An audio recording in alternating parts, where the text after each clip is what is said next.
नमस्ते दोस्तों, आपका स्वागत है मेरा YouTube चैनल टेक्निकल दीपक में। आज के इस पार्ट में हम देखने वाले हैं कि 2026 से लेकर 2030 तक जो मेमोरी चिप्स है जो कि हमारे मोबाइल में यूज़ होती है, हमारे लैपटॉप में यूज़ होती है, हमारे मतलब जितने भी इलेक्ट्रॉनिक डिवाइसेस है, स्मार्ट डिवाइस जिसे मैं कहता हूँ, हर एक स्मार्ट डिवाइस में मेमोरी चिप्स का यूज़ किया जाता है।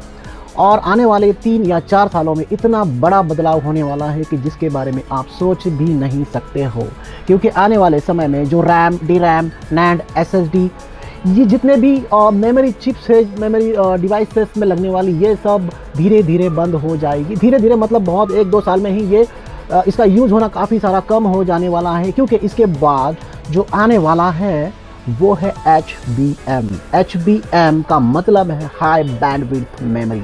अब ये हाई बैंडविड्थ मेमोरी चिप्स जो है वो ज़्यादा से ज़्यादा यूज़ होगी AI सर्वर में, ठीक है। और ये जो चिप्स है HBM, इसका जो डाटा फ्रीक्वेंसी रेट है वो होता है लगभग 1 terabyte per second to 2 terabyte per second. ये एक DRAM के मुकाबले काफ़ी ज़्यादा है, बहुत ज़्यादा है। और शायद आने वाले समय में ये जो HBM है, ये HBM आपके कंप्यूटर या लैपटॉप डिवाइस में भी यूज होने के चांसेस बहुत ज़्यादा है।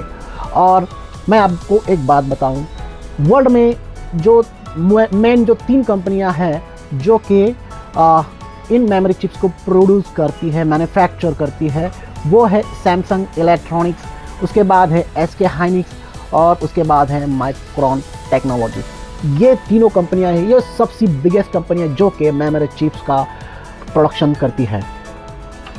और एक बात मैं आपको बताना चाहूँगा कि आपको लगता है कि अभी लैपटॉप, कंप्यूटर और जितने भी डिवाइस है जिसमें मेमोरी चिप लगती है, इनके प्राइसिंग कम हो जाएंगे, ये आपकी गलतफहमी है।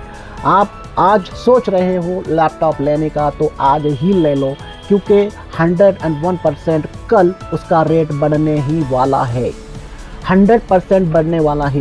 क्योंकि आप देख रहे हो कि आज वर्ल्ड में एक वार छिड़ा हुआ है।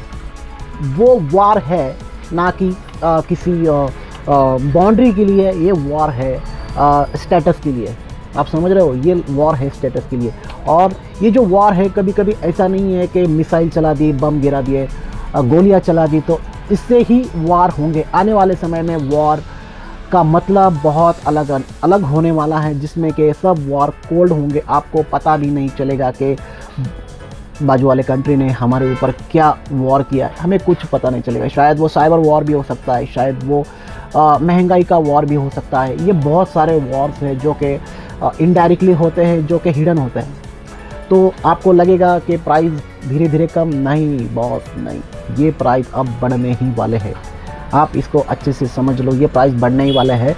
अगर आप सोच रहे हो लैपटॉप या कंप्यूटर लेने का तो आज ही ले लो, आपको ये सस्ते में पड़ेगा। आपको पता है कि HBM जो है वो आने वाले समय में, मतलब अभी भी HBM का यूज जो है वो AI सर्वर में हो रहा है। और काफ़ी सारी इंडस्ट्री में जितने भी जहाँ पे कमर्शियल लेवल पे मेमोरीज़ की हाई बैंडविड्थ की ज़रूरत होती है, तो वहाँ पे ये चिप यूज़ होती है। लेकिन वो इतना लोगों को उसका जानकारी नहीं थी। लेकिन अब धीरे धीरे वो काफ़ी सारा एक्सप्लोर होने वाला है, क्योंकि उसका स्पीड ही इतना है। 2026 के बाद, मतलब अभी से ही आप पकड़ लो, HBM का यूज़ ज़्यादा से ज़्यादा AI में होने वाला है। और HBM AI का हिस्सा ऐसे पकड़ लो कि जैसे एक हार्ट की तरह बनने वाला है, क्योंकि AI ट्रेनिंग में इसका सबसे ज़्यादा यूज़ होने वाला है। क्योंकि ट्रेनिंग में बहुत सारी मेमोरी का यूज़ होता है। उसके बाद GPU प्रोसेसिंग, यानी जो ग्राफिक्स कार्ड्स होते हैं, ग्राफिक्स कार्ड में भी ये GPU में ये चिप्स लगने वाली हैं। और उसके बाद आखिर में बहुत ही इंपॉर्टेंट डेटा सेंटर्स, यानी जितने भी फेसबुक, अमेज़ॉन, फ्लिपकार्ट, मतलब जो बड़ी बड़ी ये जो ऑनलाइन कंपनियां हैं, जो इनका डेटा को स्टोर करने के लिए जो डेटा सेंटर होते हैं, उनको ये AI चिप्स यानी HBM चिप्स का बहुत ज़्यादा इसका यूज़ होने वाला है। देखिए, अब HBM में HBM3E है, HBM4 है, HBM5 तक आने वाला है।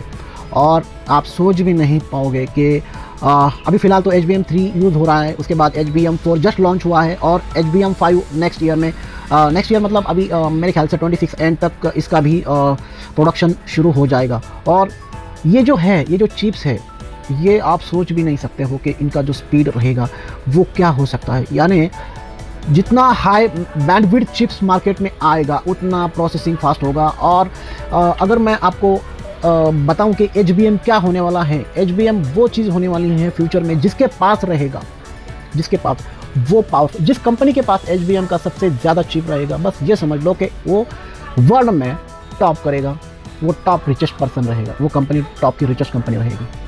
समझ रहे हो आप कि HBM का जो यूज़ है, जो उसका इम्पोर्टेंट है, वो क्या हो सकता है। इसमें क्या होने वाला है कि जो हमारे मतलब जो भी रेगुलर कस्टमर्स हैं, ठीक है, तो उनमें उसमें क्या होने वाला है कि कंपनियां AI सेक्टर को प्राथमिकता देगी, इसलिए मोबाइल स्टोरेज महंगा हो सकता है। मतलब मोबाइल में जो मेमोरी है, जो इंटरनल स्टोरेज है, उसकी वजह से मोबाइल का प्राइस 100% बढ़ेगा। उसके बाद बजट लैपटॉप में कम रैम मिल सकती है। मतलब देखिए, सबसे ज़्यादा यूज़ जो अभी होने वाला है वो सब AI की तरफ जा रहे हैं। जितने भी चिप्स प्रोडक्शन कर, जो मैंने आपको जो बताया, जो 3 कंपनियाँ है वो जो प्रोडक्शन कर रही है मेमोरी चिप का, वो सारी की सारी चिप्स जा रही है AI के लिए। क्योंकि देखिए, अगर वो चिप अगर कस्टमर को, एंड यूज़र को, अगर एक सामान्य जनरल जो कस्टमर है उसको अगर वो चिप्स मिलती है 1000 में, तो वो AI कंपनियाँ जो है उनको दे रही है कम से कम 2 या 3 हज़ार। तो कौन बेचेगा यार, हमें कौन बेचेगा। और आपको शायद इसका आप इमेजिन नहीं कर सकते हो कि फ्यूचर मतलब अब ऐसा नहीं कि फ्यूचर में 10-20 साल बाद की बात कर रहा हूँ, मैं अभी की बात कर रहा हूँ। शायद 1-2 साल में भी ये रिवॉल्यूशन आ सकता है, जिसमें कि जो भी अभी भविष्य में जो DRAM है, NAND जो रैम जो मेमोरी होती है, ये सब धीरे धीरे वो पुरानी ओल्ड हो जाएगी, वो बंद हो जाएगी शायद। उसके बाद 3D स्टैक मेमोरी आने वाली है, CXL मेमोरी आने वाली है, उसके बाद MRAM आने वाली है और हाइब्रिड स्टोरेज मेमोरी आने वाला है। ये जो है ये सब आपको मिलेगा रैम में, उसके बाद स्टोरेज डिवाइसेस में। तो जितने भी मोबाइल्स हैं, उसके बाद जितने भी डिवाइसेस जिनमें मेमोरी चिप्स यूज़ होती है, तो इन सब में ये सब चीज़ें आने वाली है। और इसका जो स्पीड है वो काफ़ी ज़्यादा बढ़ने वाला है। मतलब ये सब फ्यूचर में बहुत अच्छा होने वाला है, लेकिन थोड़ा महंगा भी होने वाला है। ये आपको ध्यान में रखना बहुत ज़रूरी है। अगर आपको ये वीडियो अच्छा लगा हो तो प्लीज़ इस वीडियो को लाइक करें, शेयर करें, और हमारे यूट्यूब चैनल है टेक्निकल दीपक, इसे सब्सक्राइब करें। और हमें सब्सक्राइब करना ना बोलें, तो देखते रहिए टेक्निकल दीपक। Thank you.